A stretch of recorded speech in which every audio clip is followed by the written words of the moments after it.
we're all used to keeping lists of things to do, shopping lists, things like that, and I'm included in that. I've done all my life. But this year I've decided to keep a diary. So Dave's Diary 2025 is a new thing for me.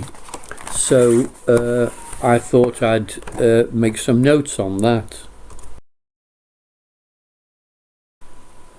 So I started off by making a list of the things to do this winter, and I've got 6 categories. The first one I've called Niggles and Notes. The second one, use the old landline phones to make calls with mobile phones. The third category is to fit a shower to the combi boiler. The fourth is our Urquhart suite needs to be recovered. I need to look at that. The fifth item is I have an ISA which comes to ending, if you like, this year, middle of this year, and I need to reinvest it in another one. And finally, the sixth item is the living room carpets. Well, not just the living room carpets. All the carpets in the bungalow need to be looked at to see how many we need to replace this year.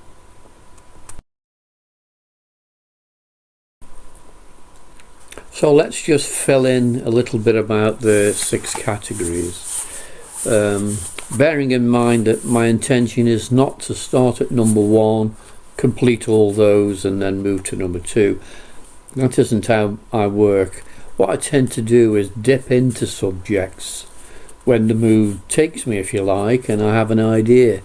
Do a little bit of work on it and then leave that for a while and look at something else. So let's have a look at what's involved in the first category, Niggles and Notes. And the first item I've got says, why are we paying £37 a month for broadband? That's with BT and EE. Now, the problem with broadband, and in fact more of a problem, has been our landline. At the beginning of the year we were with Virgin, and there was quite a bad experience at the end of that contract, so I changed to BT. Quite happy with the cost of the broadband, but then I asked for our landline to be reconnected, to be told that EE were the people who I need to speak to. They are part of broadband. So that's not gone well, so I need to have a larger conversation with BT and EE about that. So I need to collect all the information together before I attempt to make that call.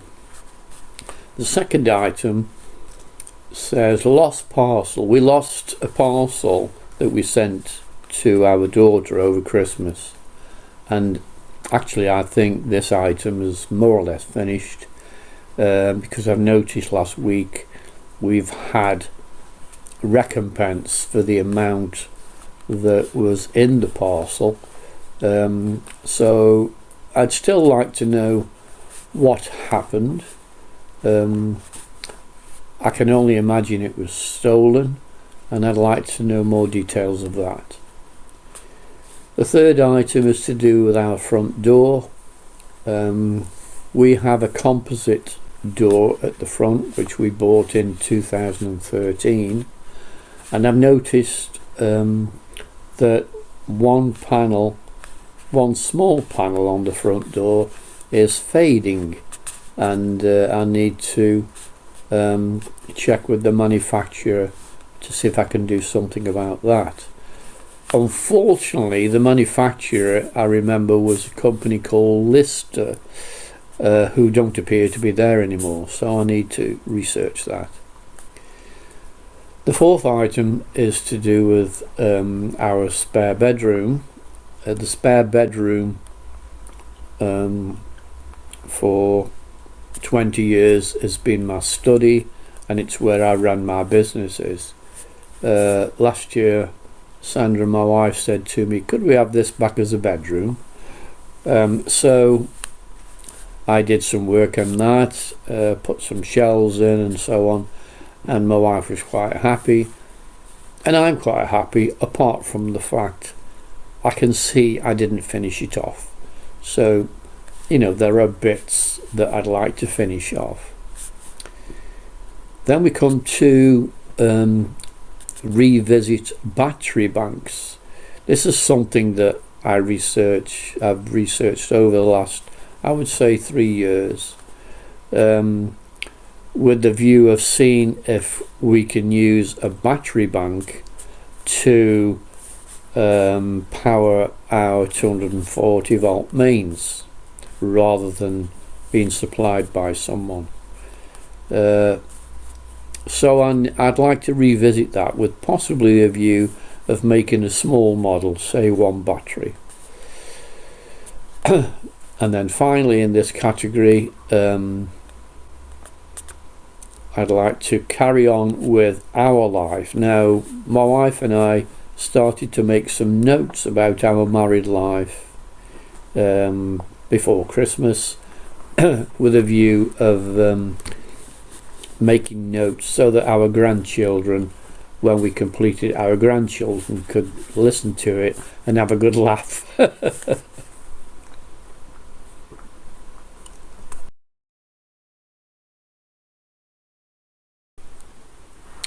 So the next item is we'd like to use our own landline phones to make calls and receive calls. Is that too much to ask? It seems like it is, because when I tried to do this with EE, they basically wanted to connect our phones to broadband, and quite honestly, I can't believe it. What a stupid idea. We've got mobile phones, most of us. My wife's got one, I've got one, all our friends have got a mobile. And how do they connect to each other? They connect through a microwave system, which, you know, seems to work very well. And but EE have decided that they want to make calls through the internet. And I just don't understand why, when we've got a working network with mobile phones.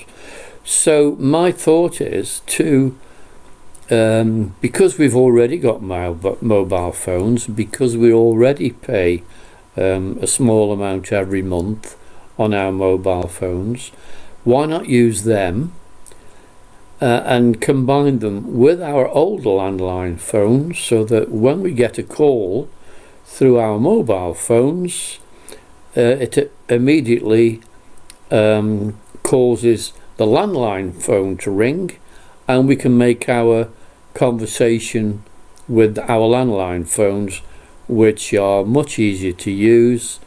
They operate on radio signals with the main unit, which is in the hall, because call me a fuddy-duddy, but I don't think it's a good idea to hold a phone to your ear or your head, your brain if you like, with microwaves going through it.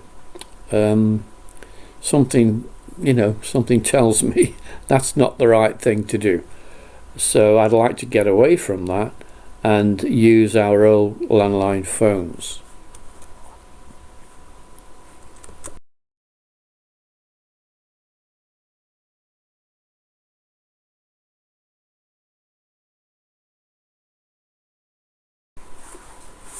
So category number 3 is quite straightforward. At the moment in our bathroom we have an electric shower, and with the increasing cost of electric, I think it might be worthwhile to fit a shower which is connected to the combi boiler, which runs on gas. Quite straightforward. I've had a look at it, but I'm not sure about the design, so I need to put quite a bit of research on that. My initial thoughts are to do it myself, but I shall get quotes before I decide to do that.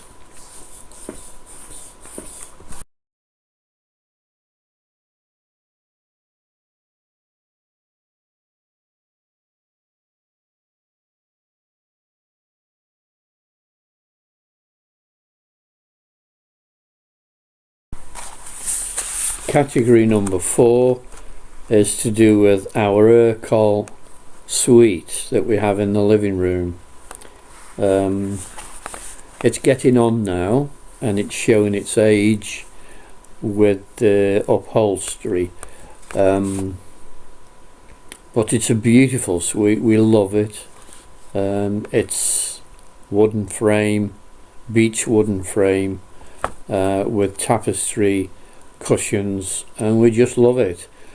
I've had a quote from Urquell to replace the cushions, and it's a hell of a lot of money.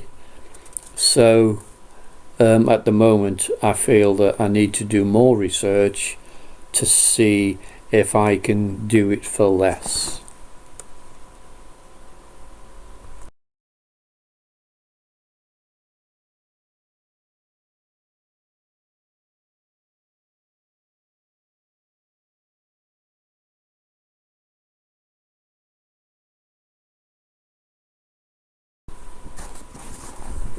So item 5 is quite straightforward. I've got an ISA at the moment which stops sometime this year. I can't just remember when. I think it's around about May. So I need to reinvest into another ISA. So that's quite straightforward. And finally, item number 6 is to do with the carpets in our bungalow. We've had them now for over 10 years and they're doing remarkably well, but there are some signs of wear which my wife and I need to agree as to which ones need to be replaced.